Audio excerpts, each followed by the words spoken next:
Hello, I'm John Brink, and we are podcasting on the Brink in central British Columbia, Canada. And for all those people watching us from around the world, they say, oh, we know where Canada is, in British Columbia on the west coast, right? Right. Well, we're in the center of it, about 800 kilometers north of Vancouver.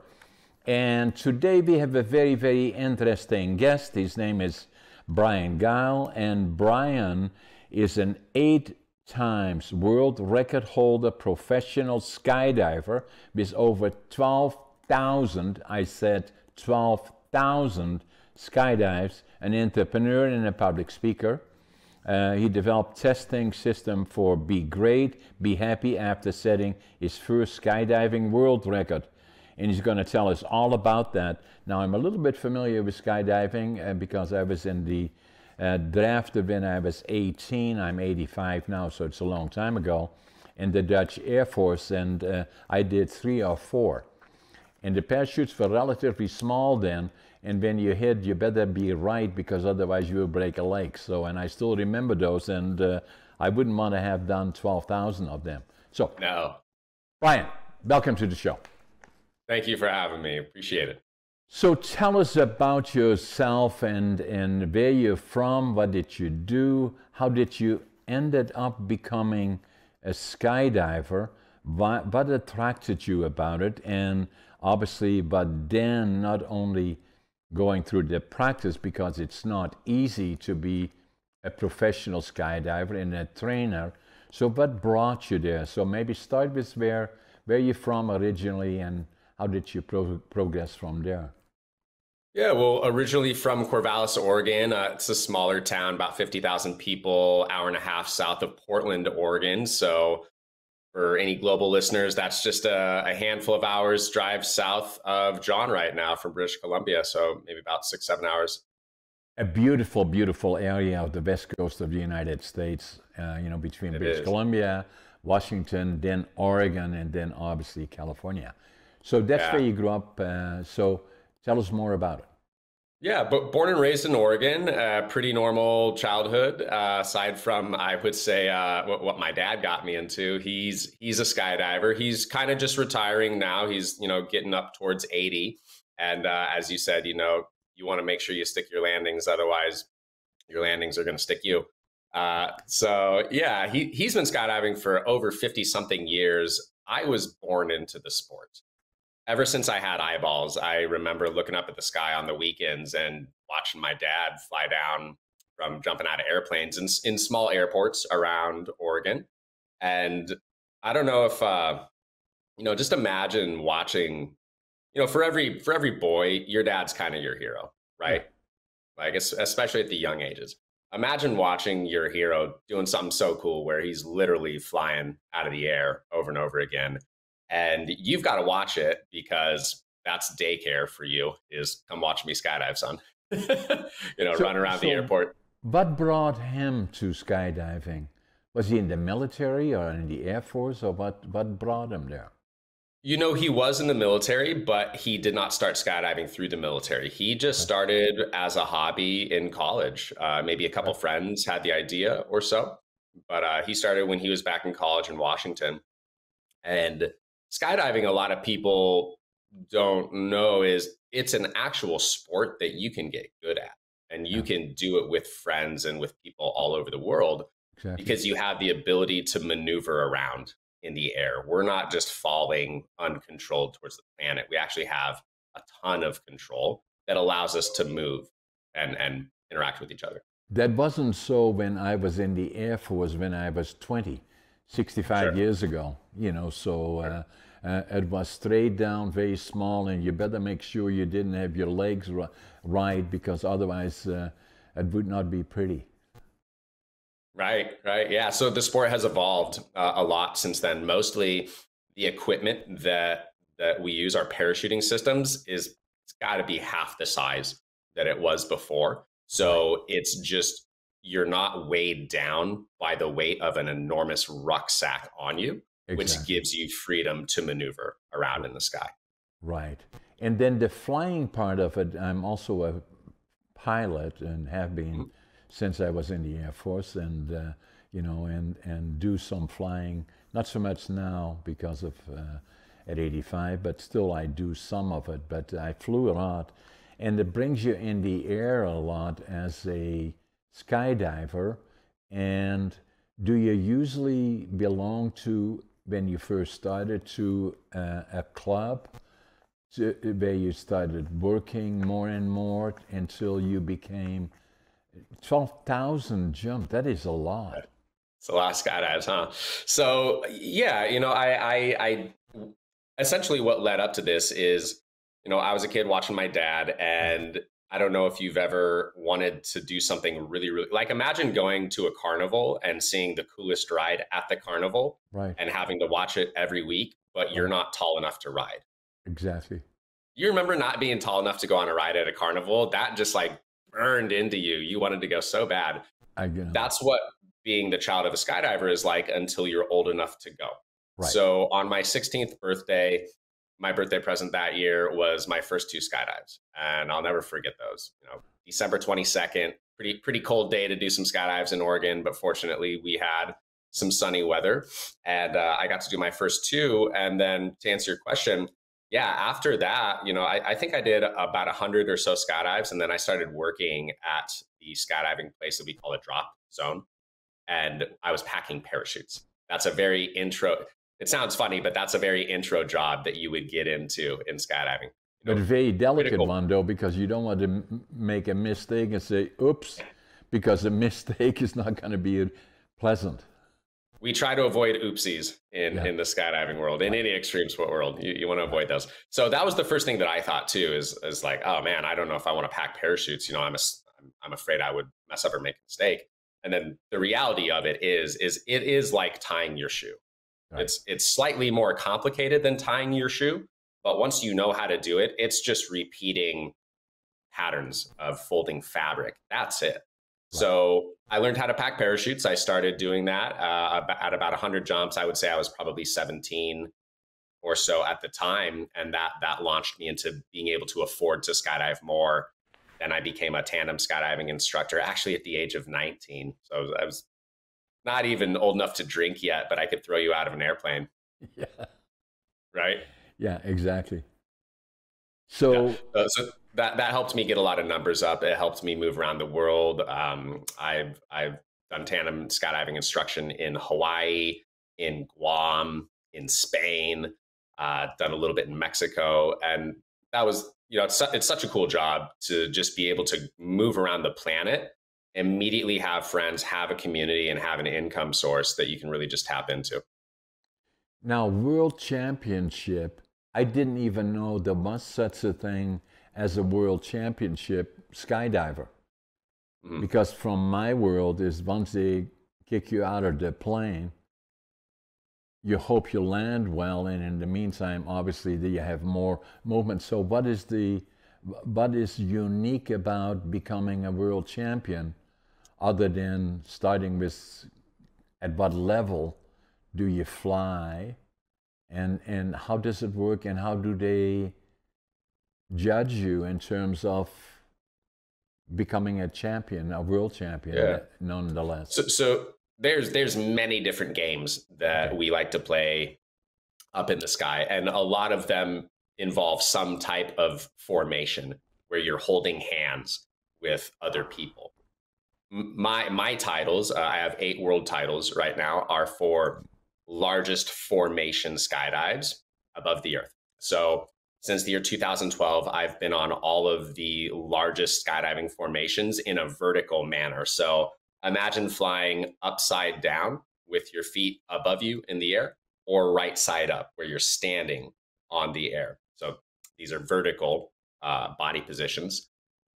The largest record we've ever accomplished is 174 people to date. The largest we've attempted is 200 people.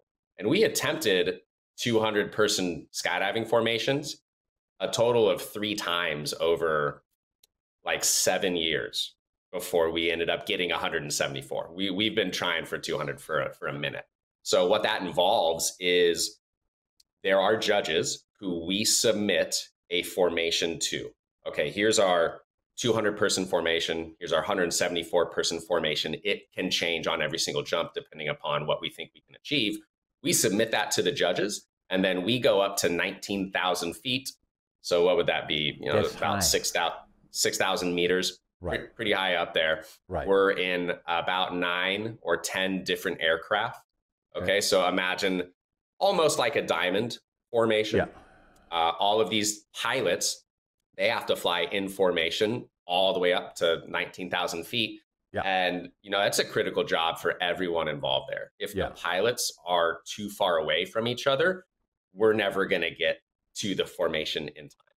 Yeah. And what ends up happening is we all jump out. Some of us jump out kind of before the center of the formation, and they fall at a slower rate so that the center, the core of the formation catches up to them, and then they speed up to meet it. And the rest of the skydivers dive out and try to out accelerate the center, so they're going to catch it. And we all meet and we all converge from these 10 different aircrafts, and we take our hand grips until we've built out the world's largest formation. So that is how I've gotten my titles. Now, I'm scared to ask this question, actually, but maybe give me the answer. Is saying that you started with 200, but you only had 174.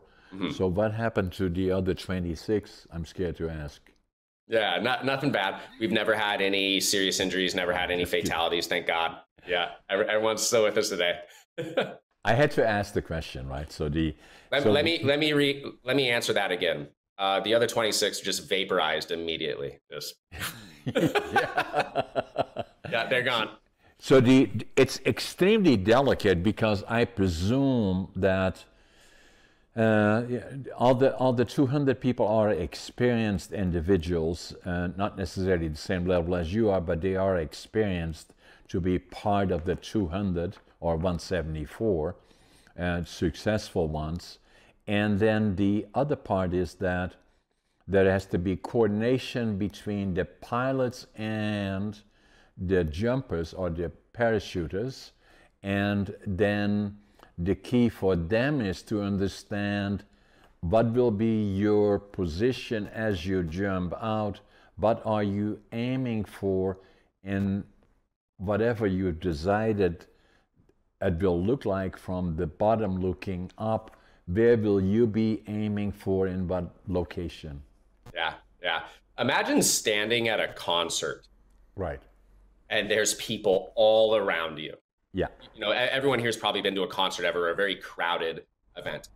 Now take that image and put everyone 180 degrees upside down going 190 miles an hour. Whoa. And if you bump the person next to you, that's going to be a chain reaction that moves through the crowd. So we're talking about the best skydivers in the world here. This is the top 1% of athletes in the sport globally. We would never be able to accomplish the formation without that skill level. So to put it into perspective, I got my first skydiving world record. It was 138 person formation in 2012. And I had been skydiving for 12 years at that point. So that's the level of dedication and commitment, you know, to being up there. So would it be all the people, the 130 of them, all were part of the success, becoming world champions in the group? Yeah.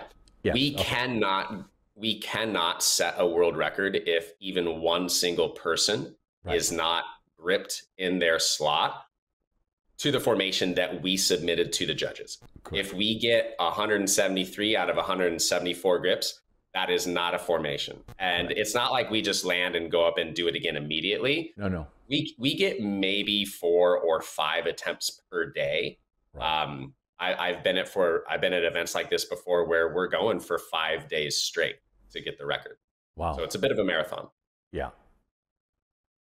Unbelievable. And so where is it usually held then? Because all the people from all over the world, if they are the top 1%, have to come together for trying to get a world championship. And so if you were in 130 or the 174, or trying to become a world champion at 200, reached the 200 already, or are you still working towards that? As a global community, we're still working towards it. And I think we might get it, honestly. We didn't get it in 2018. The team failed, which was the first world record we had ever set out to achieve, and we didn't get. Then we tried again in 2022. COVID slowed us down, of course, a little bit. Yeah. And we failed again. And that was a big shock to the team. So the mentality after that one was pretty low globally for the community. Fortunately, we had some really good leadership that stepped in and just made some changes and made some adjustments to the formation, to the type of formation we were building that essentially made it easier. Yeah. So we came back again this year, 2025. We were successful in getting 174 weight. And I think that really reignited everyone's passion for, hey, we can do this. We can still break world records. We can get 200. But to answer your question about location, these are typically held at Skydive Chicago. Not all of them. Some of them are held in Skydive Arizona, which is south of Phoenix. And that's where that is where the records are held. In Phoenix? To get there, you need to qualify, right? This is not fully an open invitation event. It somewhat is, but there's a qualifying series that happens globally for people to go to smaller events where the captains there are going to do a 60-person formation or a 100-person formation, and newer participants or even veterans go there to show that they still have the skill level to fly at the main event. So that's going to happen in Europe. That'll happen in Florida, in Arizona, and then everyone will converge into Chicago. And you say Chicago or Phoenix are the venues for reaching that world championship level. Yeah. What makes those locations unique? Is it the ground setup or the layout, or what is it? Or so well, it's, whenever you're trying to accomplish anything big in the world, it's always the people that get you there, right? Okay. Amazing companies, amazing feats are, founded by amazing people. So Rook Nelson, the owner of Skydive Chicago, similar story to mine. His dad was a skydiver, Roger Nelson. Roger Nelson built Skydive Chicago. Rook inherited it. And Rook he has been the head organizer of these formations, I think almost since inception around the early 2000s. So we have a drop zone owner who is pushing to help us do these because he's on them too. And Skydive Chicago is a large facility. It can handle 200 people. They're skydiving. They have the planes. They have access to get more planes. They have the facilities, plus the drop zone owner who he likes skydiving and he likes breaking records. So that's why we do them there too.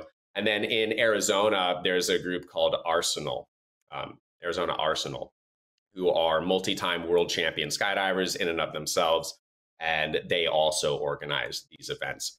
Plus, Skydive Arizona may be the largest drop zone in the world in terms of number of aircraft and facilities. So it's just very easy for us to do them at these venues. Arizona has a lot of sunshine too, so weather's in our favor. So the other part then, just out of curiosity, Bryan, is that I presume that you probably have close to 20 planes involved, 10 persons per plane maybe, and twin-engine turboprops, I presume, and both 10 airplanes with an average of a little over 20 people per airplane, and turboprops. Yes, and then reaching 19,000, is quite high for any plane to get there. So it will take them some time to get there and get it into formation. So I presume if you're in the plane, it probably will take, first and foremost, to reach the level where they want to be, then to get in formation approaching the drop zone would take some time. It could well be, correct me if I'm wrong, an hour before people start jumping out of the plane while they are becoming airborne to the level, then getting in position collectively to the drop zone.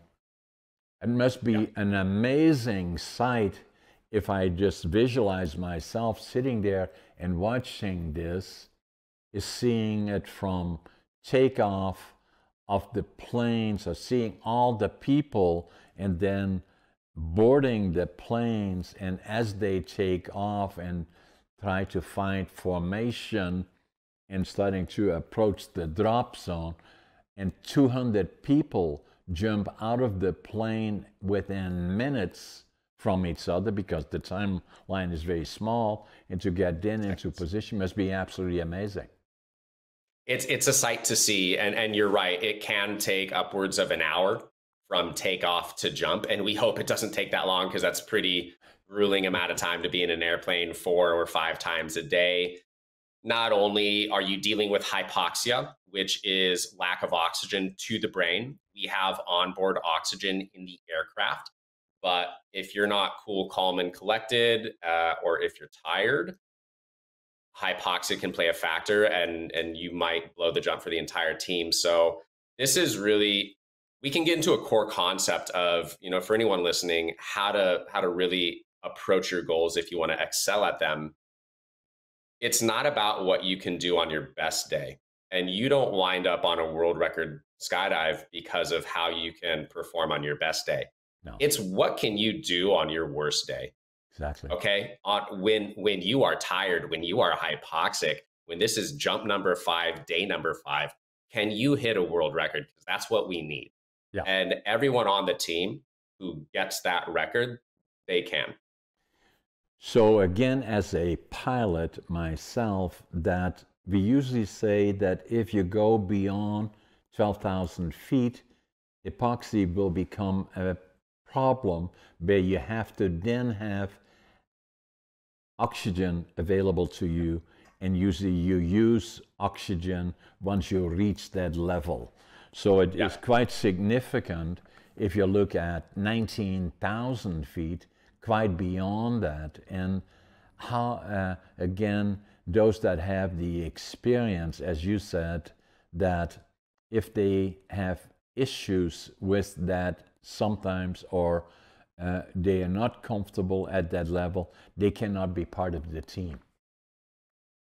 You're going to have to make it happen, even if you do. And this is kind of where a winning mindset and breath work come into factor. So, going back to what we said about performing on your worst day, something that I heard said that really resonated with me and a lot of other people at the last record we did this August, I think, was amateurs practice until they get it right.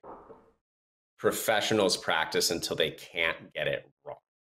And when I approach a goal like a world record skydive, even though I've been doing them for 13 years, I am mentally engaging in my own success, usually about 90 days out before the record.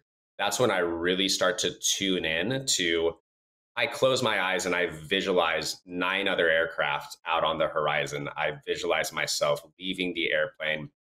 And importantly, I visualize myself being so relaxed, okay? Because eventually something is going to go wrong at some point in time, whether it's a mistake I made, a mistake someone else made in the skydive, or a mistake with the oxygen. I had a situation in 2018 where I don't know what was going on medically with me, but I was hypoxic on, I think, every jump, just about. And breath work is something that I have practiced for about 20 years now. And I really would say that a deep meditative focus on my breathing is what has allowed me to get to, a world record level in my sport. So I'm always focusing on and controlling my breath to keep levels of anxiety, fear, and adrenaline low. I don't want to be, a lot of people think of skydivers as adrenaline junkies. And you know what? I love dopamine. That's great. Dopamine's awesome. Serotonin's awesome. Those are neurotransmitters in our bodies that make us feel good. But I don't want to be feeling that in the middle of trying to perform at my highest. So focusing on my breath is how I prepare for when things could go wrong. And it's how I keep myself cool, calm, and collected to perform. And that's not just applicable as an athlete. if you're stressed out at your job, if you're stressed out in the office and you're trying to perform at your best, you can tap into multiple breathing techniques that they unlock your body's parasympathetic nervous response, which is your body's ability to go into a rest and digest state. So while breathing sounds maybe a little hippie yoga instructor esque, there's a lot of science behind the physical benefits to breathing. Quick tip for anyone: if you're ever going through stress at your job and you want to perform better or just feel more relaxed in life, look into box breathing. Yeah. Okay. Box breathing taps into your body's own ability to calm itself and perform at a high level. Ox breathe is, what is it? Box breathing. Yeah. Yeah. So essentially what you do is you're going to inhale slowly and expand your stomach for a count of 4. Yeah. You're going to hold your breath for a count of 4, exhale for 4, and hold your lungs empty for a count of 4. When you do this on a cycle of maybe 10 boxes, that talks to your body's nervous system and actually calms you down, and you can feel it. This is scientifically shown to work. It's used by Navy SEALs. It's used by law enforcement. I use it. It totally works. It's used by people who suffer from PTSD or trauma. So very effective. Or stress, Yeah. for whatever reason, I use it as well, so that, and it works, and I like it, so also share with us the system of be great, be happy after his first skydiving world record. What was it? Yeah. So, all right, I'm an entrepreneur, Yeah. but naturally I'm an athlete. All right. I jump out of airplanes for fun. I love surfing, Brazilian Jiu Jitsu, snowboarding, stuff like that. Me at my natural essence, I do sports.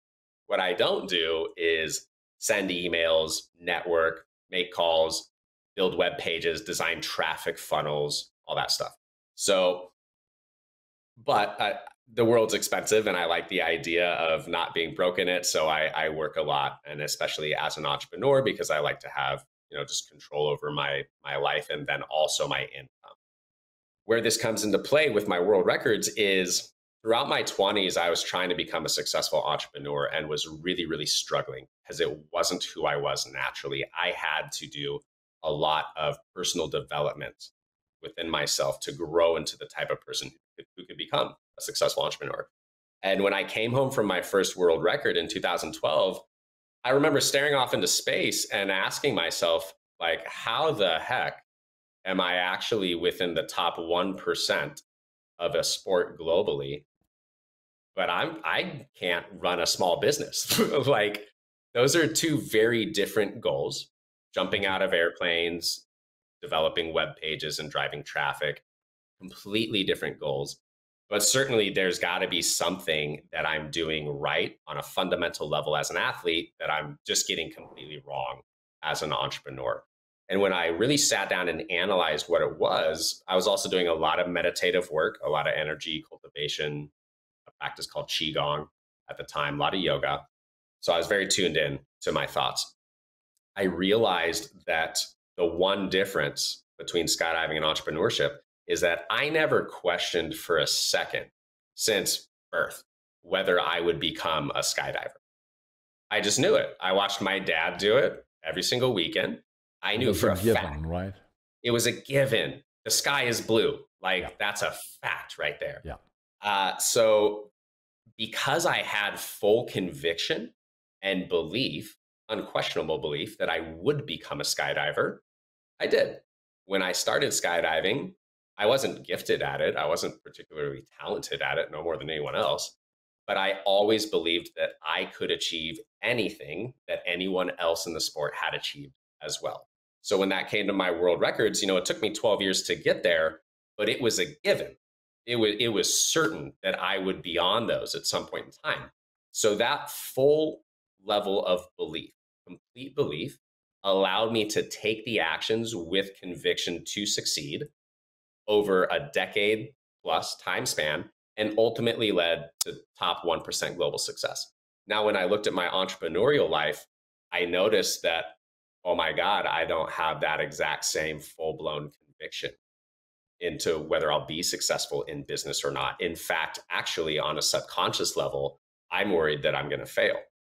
I'm worried that this isn't going to work out for me. I'm not naturally an entrepreneur. Those were the types of thoughts that were going through my head. So what I realized was I need a system to synthetically recreate the full 100% level of belief in myself that I had as an athlete and apply that to myself as an entrepreneur. That became the beginning of Be Great, Be Happy. And it started with a 3-step system I call positive immediate action. Do you want me to dive into that real quick? Yes, I do. I like that because although I'm entrepreneurial, that's likely what I like, but what made me successful is a number of elements that made you successful. You could not have been successful unless you were physically fit, mentally motivated, and that you followed diet and care of your body. And so that was also part of that. You already instinctively knew that if you wanted to become what was a given because of your dad did it, you would do it. You must be physically, mentally fit, and including know your diet as being part of your body and the ability for you to excel to the highest level. All of those things were critical. Absolutely. Success, I like to think of it as you are stacking whatever your central goal is, you have to stack actions and habits around that goal that are maybe separate from it, but are complementary to it. Diet, exercise, mindset are so complementary to you feeling good and then performing at your best, whether that's business or sports. And then the other part that you felt is that you wanted to be an inspiration to others in regards to skydiving and became a trainer, a teacher, and sharing it around the world. But also what you did is become a motivational speaker or presenter. Yeah.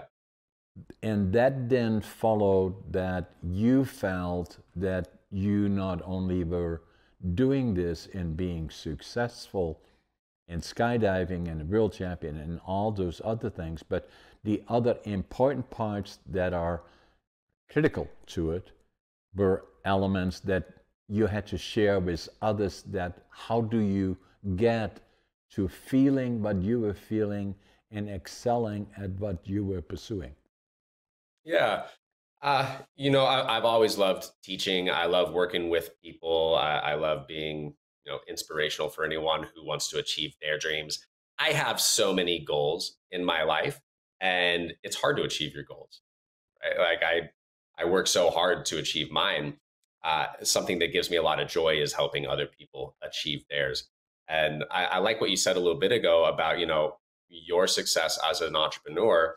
What I've found and what I've been lucky to find, knowing 200 other top performers at a sport globally, is that success, there is a recipe for it. No matter who you are, no matter what your age is, gender, no matter where you live, there is a framework of mental and physical actions that every single person globally who is successful at any goal takes. And that's what I really worked to uncover in my book, Be Great, Be Happy. The reason why I believe I'm able to say that is having, these personal connections within the skydiving community. These people are not just skydivers. Okay. People on these records are in Marvel movies as stuntmen and women. People in the skydiving community work one-on-one with Tom Cruise and Brad Pitt doing stunt work. They run tech companies. They're singers. They're actors. This is a field of people who are highly successful at various different disciplines globally.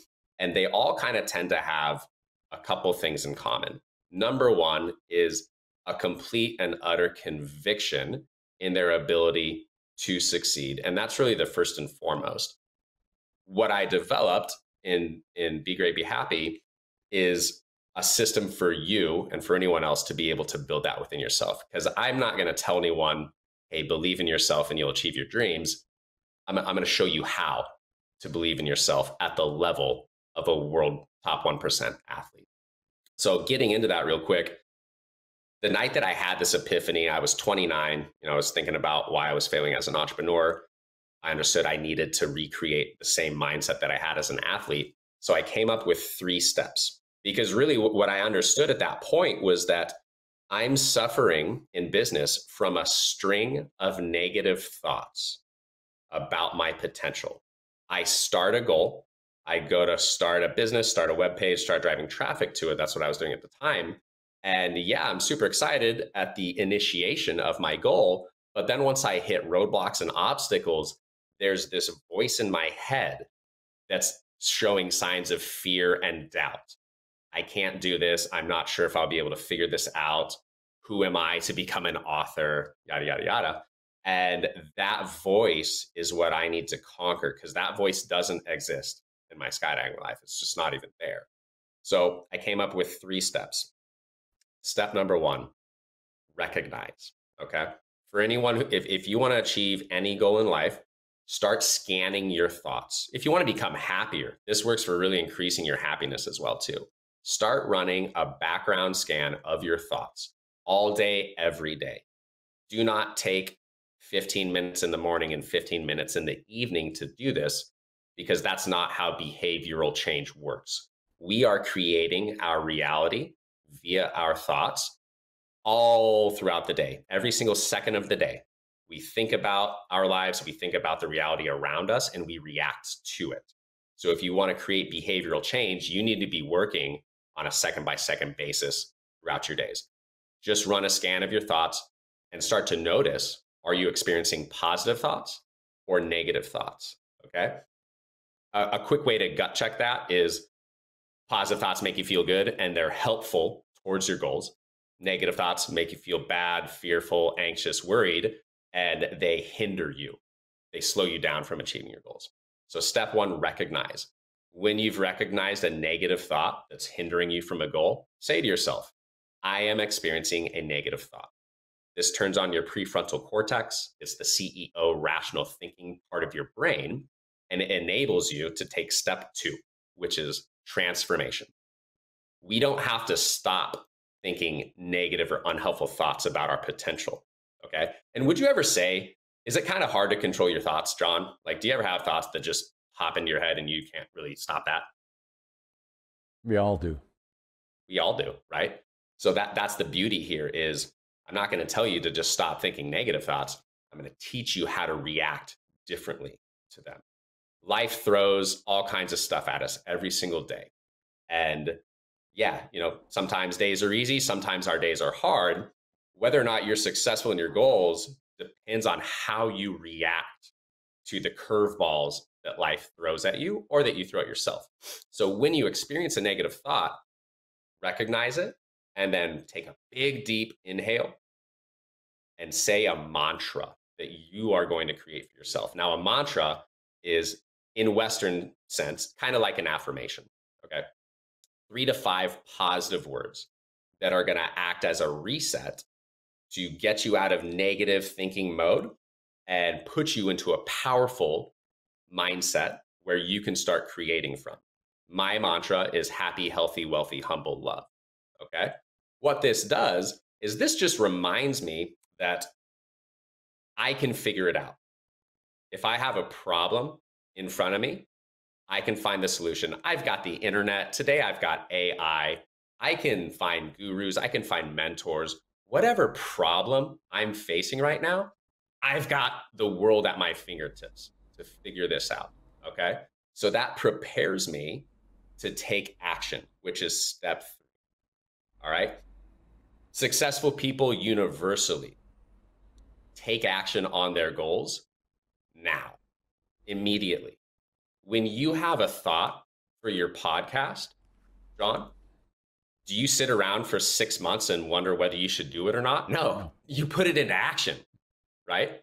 And this is what I'm talking about. This is that global success formula. You and I have just met today, but I already know that you think and act like this. When you have an idea for your podcast, you respond positively to it, or you gut check a negative reaction to it.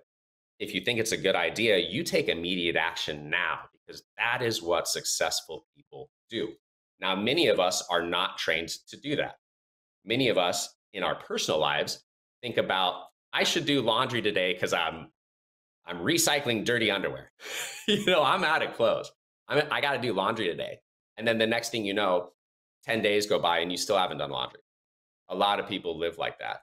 So what that is within someone's personal life, they have a habit of not taking action on their thoughts that they know they need to take action on. So what this system, the way I like to start people on the system is, we're going to start working on the small things. We're going to start with small goal achievement, and we're going to train someone to become positive in nature in a realistic sense, and then someone who takes quick action now. When you have the idea to go to the grocery store because your fridge is looking empty, don't put that off for 2 weeks. Recognize if you tell yourself, I don't feel like it today. That would be a negative, unhelpful thought that's not propelling you towards a very simple goal. Okay? If you can act on simple goals like this, you can start to act on bigger, more difficult goals. So recognize if you had an unhelpful thought that would hold you back from something easy like getting groceries, transform it with a mantra, create your own or use mine, and then take immediate action. And here's the beautiful thing with this system. If you don't feel like doing it, if you don't feel like taking action on the thing that you know you need to, go back to recognizing step one. That's a negative thought pattern right there. Transform it again with your mantra, go take action, and just keep looping this system. The reason why it works so well is, I like to call this the life equation. You and I are the sum of all of our past thinking, all of our past thoughts, and all of our past actions, right? Would you agree? Absolutely. For sure. So if I want to become someone else in the future who has a different life than I do, who achieves different life outcomes than I have, then I need to start adding myself up in the present moment right now, not tomorrow, right now, into the type of person who could achieve those outcomes. And universally, that person thinks positively about their ability to succeed, about their ability to overcome obstacles, and they take quick, focused action. So in a quick summary, positive immediate action: recognize, transform, act. Start it on your small goals, like going to the post office, and then work into going to the post office when you said you would, when you had an idea to do that. And then work that into your bigger goals for starting businesses, learning languages, etc. I love it, Bryan. So my mantra is that attitude, don't even come close to me with negatives. Passion, whatever I do, I give it 125%. And then work ethic, but will follow is success. And so staying positive. And then the other part in terms of fitness, which is so critical. I wrote a book about it, and you're an author as well. Have you got what is the title of yours? Show it to us, what you have there. So that is available. Be great, be happy, is Unlock Your Mind, Master of Thinking. So that is available on all the major areas.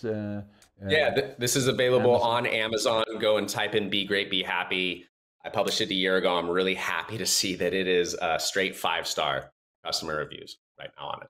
Okay. The other one that I have a number of books, but I want to share this one with you. Is my fourth one that I did, Living Young, Dying Old. And it's simply the point that age, and I'm going to be 85 in a week from now, 85 years young, I say.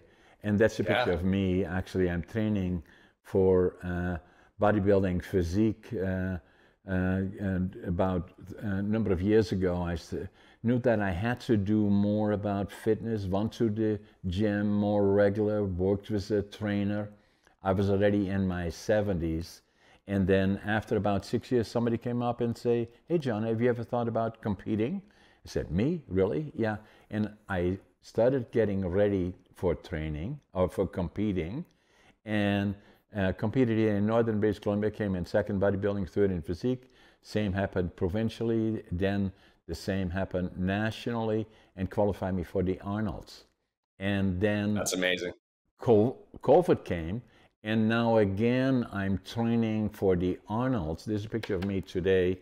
I'm the oldest competitive bodybuilder in North America at nearly 85, getting ready for the Arnolds again. And the key here is not so much being a bodybuilder, but saying that what we talked about earlier. If you want to be successful, you have to take care of you, your body, your mind, and then follow the mantra that you said. For me, it is attitude, passion, work ethic, what follows is success. And other people say, that you must have been lucky. How do you become successful? Success will try to find you. You have to recognize it and be willing to go for it, but success will come and find you. And the harder you work, the more successful you become. I've got something for you that I think you'll like. Luck. Here's the formula for luck. Luck equals preparation meets opportunity. So what you've just said there is putting in the work, grinding on those hours without seeing the major results that you're looking for. When you do that long enough, you prepare yourself so much that the moment an opportunity comes to you, however randomly it may do, you are equipped to be able to capitalize on it. And wow, you got lucky. So you can literally influence your ability to become lucky through preparation, because eventually you will get that opportunity. Exactly. So the other part, Bryan, you're also a presenter. And I do quite a bit of that as well. But what I found is that, for me, sitting in central British Columbia, to present around North America in particular, it takes me usually about 2 days to get away from here. So what I then found is a number of years ago when I started blogging, then started from there on in becoming more active on a local television station here with local celebrities. And then I had to go beyond that because COVID came and we couldn't do that anymore. And so I had this studio here in central British Columbia and started to look at television, and as it evolved, and I see 1, 2, 3, 4 different people on there from all over the world and saying, this is the way to go virtual. Started this pot match actually, and started podcasting, and podcasting still, even now, it's still on its infancy as we speak.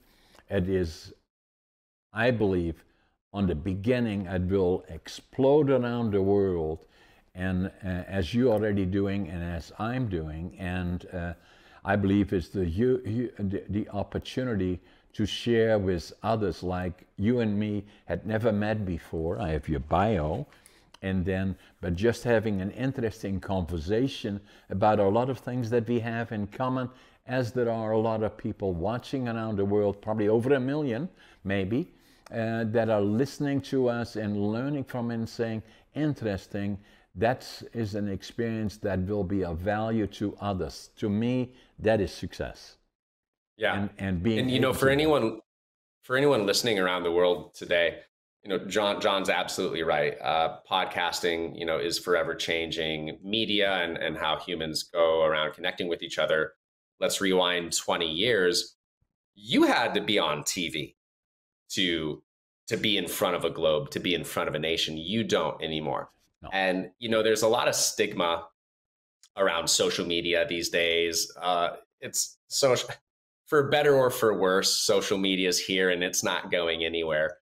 The great thing about social media and podcasting, if you're someone out there who's trying to make a name for themselves or be successful in your career today, you have the ability to create a global brand for like less than $100 of startup costs. You really need a gimbal to stabilize your iPhone or your Android.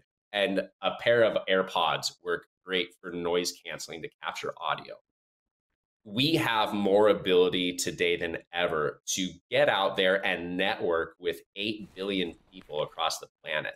So that's really the key to anyone. If you're looking for success as an entrepreneur, as any type of business person, your network is your net worth. And if you don't have a network, that's why your net worth isn't maybe where you want it to be. So podcasting or growing a social media following, insanely beneficial ways to get your name out there and connect. And for us, what was the key is Pod Match was a challenge to find those individuals around the world. And actually, my podcast number 500 will be in a number of weeks from now. You are 482. Will be an interview with Alex Filippio, who was the founder of Pod Match. And so I had, he will be on my podcast number 500, which is towards the end of November, likely. And so that again is a celebration from my perspective in getting there and staying the course. And then the other part is that it is, as we already concluded, it's still all at the beginning. And, so this was an amazing podcast, Bryan, sharing with us your experience. Can you show us your book once more? That is available from Bryan. And, so when was that, when did you release it, Bryan? This was released August last year. So okay. Be Great, Be Happy is the title. And really what we're getting into here is how to unlock your mind and become an unlimited version of yourself. How to become happier, how to achieve your goals, how to understand how to overcome the voice inside your head. Because the moment that you are in full control of the dialogue that's going on in between your two ears, you can really accomplish anything, especially anything that anyone else has ever done. Okay? If someone else has done it, you can do it too. You just need to create the belief system that allows you to take action in a consistent manner over the years towards your goals, and you'll get there. My next book will be, I did 5, and so the next one coming out next July or June will be You Can. And so anybody can, and that's precisely what you were saying. Bryan, it was an amazing podcast. For all those people watching us, subscribe to both Bryan and myself. If you like it, mark it, share it with others, give us comments that you would like and share it with others. Bryan, it was an amazing podcast. Thank you for being on my podcast. This podcast will be released within 2 hours. As we did it, we don't do any editing on it. It is what it is. And it's good. Let's make sure we stay in touch. Yeah, John, real pleasure. Thank you for having me. And I got to say, I never would have given you 85. So I was surprised when you said that. Keep at it. I say 85 years young. I believe it. I can see it. Yeah. Thanks, Bryan. Take care. Thank you, John. Bye-bye.